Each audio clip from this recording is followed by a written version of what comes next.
নমস্কার বন্ধুরা, আজকে আমি আপনাদের কাছে একটা নতুন রেসিপি নিয়ে চলে এলাম। হ্যাঁ, আপনারা দেখে নিশ্চয়ই একটু হলেও আইডিয়া করতে পারছেন, ঠিকই ভাবছেন। আমি আজকে নিয়ে চলে এলাম মিক্সড রাইস রেসিপি। এই রেসিপিটা কিন্তু সম্পূর্ণ আমার নিজের, তো আমি নিজে করে খেয়েছি, ভালো লেগেছে, সেটা আমি আপনাদের কাছে তুলে ধরলাম। তো রাইসটা আমি কিন্তু সিদ্ধ করে রেখে দিয়েছি, আর রাইসটা করেছি দেখো একদম ঝরঝরে। রাইসটা যেন আধ সেদ্ধ হয় আর পুরো ঝরঝরে হয়। আর এই রাইসটা সিদ্ধ করার সময় অতি অবশ্যই একটু নুন আর তেল দিয়ে কিন্তু সিদ্ধ করবে। তেলটা হচ্ছে সাদা তেল। তো আমি সেইটাই করে রাইসটা অর্ধেকটা করে করে রেখে দিয়েছি। এখানে দেখো মাংস নিয়ে নিয়েছি, মাংস এনে কুচো কুচো করে সাইজের করে নিয়েছি। রেখেছি ডিম, এটা হচ্ছে পেঁয়াজ গাছ, কুচো করে রেখে দিয়েছি। নিয়েছি বিনস আর গাজর, এছাড়াও কিন্তু লাগবে অনেক কিছু। তো আমি এটা কিভাবে করব সেটা আমি আজকে তোমাদের সামনে তুলে ধরবো। এটা কিন্তু আমার নিজস্ব রেসিপি। তো প্রত্যেকে দেখো, যদি ভালো লেগে থাকে বাড়িতে বানিও। ছোট বড় সকলেরই খুব প্রিয় রেসিপি এটা, মিক্সড রাইস। কড়ার মধ্যে গরম জল দিয়ে দিয়েছি। তো গরম জল বসিয়ে দিয়েছে, দাদা অল্প নুন দিয়ে দিয়েছি। আর এই দেখো গাজর আর বিনসটা কেটে রেখেছি, এটা অল্প একটু জলেতে ভাপিয়ে নেবো, কেননা এটা একটু ভাপিয়ে নিয়ে ভাজলে খেতে ভালো হবে। অনেকে কিন্তু মিক্সড রাইস করে, সেই মিক্সড রাইসে কিন্তু গাজর বিনস দেয় না। কিন্তু আমি মাংস দিচ্ছি, ডিম দেবো, সব কিছু দেবো। চিংড়ি মাছটা পাইনি আজকে, তো নালে চিংড়ি মাছটা দিলে কিন্তু ভালো হবে। আমি গাজর বিনসটা ভাপিয়ে নেবো, এবং এই রেসিপিটা সম্পূর্ণ আমার নিজের বলে তাই আমি গাজর বিনসটা দিচ্ছি। এতে কিন্তু খেতে খুব টেস্টি হয়। তো তোমরা দেখতে থাকো। এই দেখো, এতে এই যে নুন দিয়ে জলটা দিয়েছি, এর মধ্যে এই যে গাজর বিনসটা দিয়ে দিলাম। এটা এবার 2 মিনিট চাপা দিয়ে রাখবো, তারপর তোমাদের দেখাবো। বন্ধুরা, প্রথমেই মিক্সড রাইসটা করার জন্য কড়ায় অল্প একটু সাদা তেল দিয়ে দিয়েছি। এটা পুরোটাই আমি সাদা তেলের ওপর করব আর ঘিয়ের ওপর করব, তাই সাদা তেল দিয়ে দিয়েছি। দেখো, আমি 3টে ডিম নিয়েছিলাম, ডিমটা ফেটিয়ে নিয়েছি। এবার আমি ডিমটা আগে ভেজে তুলে নেব। আর ডিমটা যখন ভাজবো আমি 2 ভাগে ভাজবো।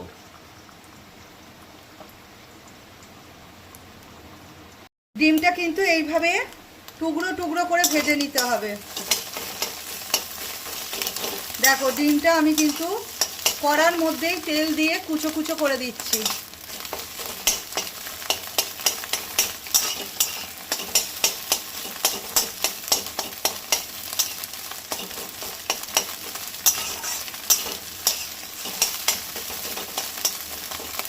এইভাবে ডিমটাকে খুব ভালো করে ভেজে টুকরো টুকরো করে নিতে হবে। ভেজে তুলে নিয়েছি, এই দেখো গামলার মধ্যে তুলে রেখেছি। এবারে কড়াই অল্প তেল দিয়েছি, দিয়ে এই যে মাংসটা আছে, এই মাংসটা কিন্তু আমি ভাজতে বসিয়ে দেব।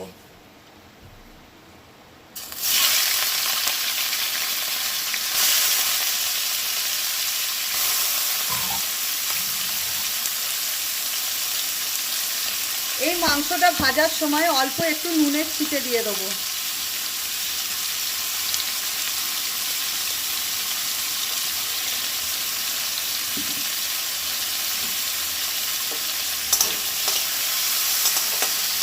এবার মাংসটাকে খুব ভালো করে ভেজে নেব। মাংসটা ভেজে কিন্তু তুলে নিয়েছি। দেখো, ডিমের মধ্যেই ওপরে রেখেছি মাংসটা ভেজে। এবার কড়ায় তেল দিয়ে দিয়েছি, এবার দিয়ে দেবো ভাপিয়ে রাখা বিনস।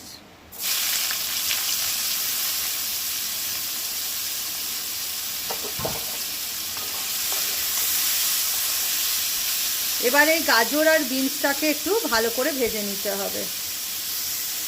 বিনসটা ভাজতে ভাজতে এর মধ্যেই দিয়ে দেবো একটু কাজু বাদাম।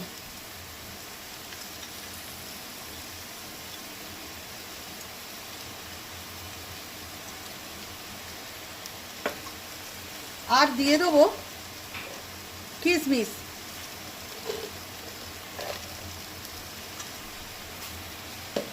এবার এগুলো সব একসাথে একটু নাড়াচাড়া করে নিতে হবে। এই রেসিপিটা করতে পারলে বাড়িতে কিন্তু সবাই খেতে ভালোবাসবে। এবার এইটা কিন্তু একটু ভাজা হয়ে গেছে, কাজু কিশমিশ গাজর বিনস। এবার এর মধ্যে কিন্তু আমি দিতে থাকবো রাইস।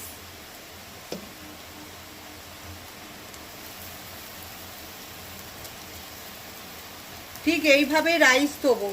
রাইস দেওয়ার পর একটু একটু নেড়ে নেব। এই রাইসটা দিলাম, এবারে কিন্তু অল্প করে হালকা হাতে একটু নেড়ে নিতে হবে। এইভাবে এবার নাড়তে থাকতে হবে। এরকমভাবে এর ওপর আবার একটু রাইস দেবো। বন্ধুরা, রাইসটা আমি দেখো দিয়ে আর কুচনো ডিম আর মাংসর টুকরোগুলো যেগুলো ভেজে তুলে রেখেছিলাম এর মধ্যে দিয়ে দিয়েছি। এই দেখো, দিয়ে কিন্তু আমি নাড়তে থাকছি।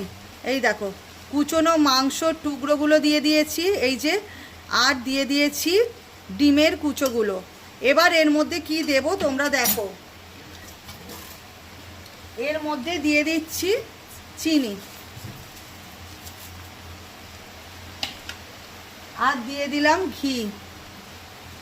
ঘিটা আগেও দেয়া ছিল আর এখনও দিয়ে দিলাম। তোমরা যে যেমন ঘি খাবে সেরকম বুঝে কিন্তু ঘি দিয়ে করবে। তো এবার দেখতে পাচ্ছ এর মধ্যে কিন্তু আমি নুনটা দিইনি, কারণ রাইসটা করার সময় আমি নুন দিয়ে রাইসটা সেদ্ধ করেছি, তাই আমি নুন দিইনি। এবার দিয়ে দেবো এর ওপর এই মশলাটা। এই মশলাটায় কি আছে দেখো, জায়ফল জায়ত্রী রয়েছে, জায়ফল জায়ত্রী, এলাচ, এইগুলো এলাচের দানা আমি ছিঁচে নিয়েছি, এলাচের দানা, লবঙ্গ আছে, ডালচিনি আছে, ঠিক আছে।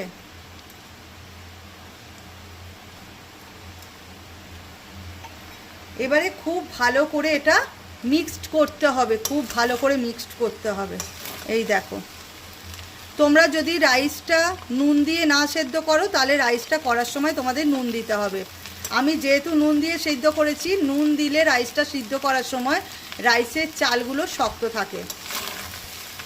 তো এবার দেখো এই মিক্সড রাইসটা কিন্তু ক্রমশ নাড়তে থাকতে হবে। এতে কিন্তু আরও একটা জিনিস দেওয়া বাকি আছে, যেটা শেষে দেবো, এখন কিন্তু সেটা দিলে হবে না। খুব ভালো জিনিস ওটা, ওটা দিলে টেস্ট বাড়ে, তো সেটা কিন্তু আমি দেবো সবার শেষে। এখন আমি এই যে মাংসর টুকরো আর ডিমটা দিয়ে আমি কিন্তু এটা নাড়বো। এতে তোমরা চিংড়ি মাছ অ্যাড করতে পারো, খেতে খুব ভালো হবে। তো চলো এটা আমি নাড়াচাড়া করি আগে। রাইসটা অনেকটা কমপ্লিটের পথে। এবার সবার শেষে দিয়ে দেবো পেঁয়াজ গাছ, এটাকে বলে পেঁয়াজ গাছ। এটা দিয়ে খুব বেশিক্ষণ নাড়াচাড়া করে না, তাই এটা সবার শেষে দেবো। এটা যখন দেবে সবার শেষে দেবে, আর খুব হালকা হাতে অল্প একটু নাড়াচাড়া করে নেবে, তাহলেই হয়ে যাবে।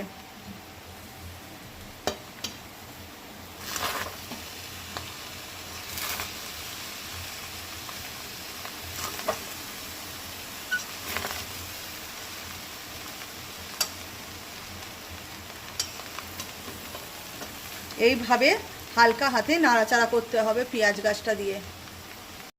তো বন্ধুরা, আমি তোমাদের কাছে তুলে ধরলাম মিক্সড রাইস, তোমাদের কাছে দেখিয়ে দিচ্ছি, আর সাথে করেছি চিকেন কষা। তো বলো কেমন হয়েছে আমার মিক্সড রাইসটা। যদি ভালো লেগে থাকে, আমার নিজের মতো করে তুললাম, দেখালাম তোমাদের কাছে, তো তোমরা অতি অবশ্যই একটা লাইক, কমেন্টস, শেয়ার করতে কিন্তু ভুলো না, ঠিক আছে। চলো, তোমাদের যদি ভালো লাগে তোমরা দেখো, দেখে অতি অবশ্যই বাড়িতে করে খেও।